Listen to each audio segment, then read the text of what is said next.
Сәлем қайырлы күн достар. Міне бұл Suzuki GS 125 күптік мотоцикл, моторы сеппен. Енді бұл мотоцикл 2003 жылы 11 айда заводтан шығыпты. Міне бүгін 2023 25 қазан. Енді 6 күннен кейін бұл мотоциклдің заводтан шыққанына тура 20 жыл болады екен. Бұл мотоциклдің біз алдында тоқ жолын реттегенбіз.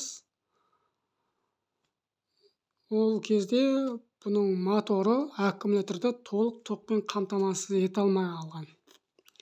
Енді бұл мотоциклде аккумулятор маңызды рөл атқарады. Өйткені бұл моторларда тепкі жоқ, тек аккумулятордың күшімен ғана оталады. Сол себепті біз бұның динамосын тексердік.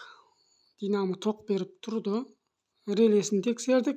Реле әлсіз ток беріп тұрғаннан кейін біз бұның релесін жаңадан салып тексеріп көрген кезде жақсы тоқ беріп тұрды. Бірақ мотоцикл жүргеннен кейін, парын жаққаннан кейін бәрібір аккумуляторды отырғызып тастады.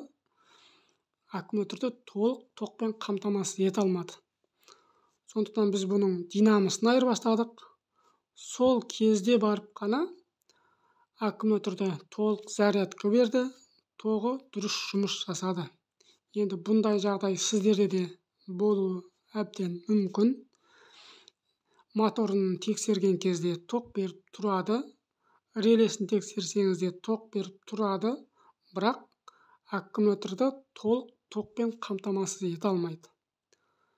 Енді біз бүгін бұл мотоциклдің колсы, поршын, гильзасын айырбастағалы отырмыз. Бізбен бірге болыңыздар. Видео ұнаса лайк басыңыздар, достарыңызға таратыңыздар. Міндетті түрде каналға жазылып кетіңіз.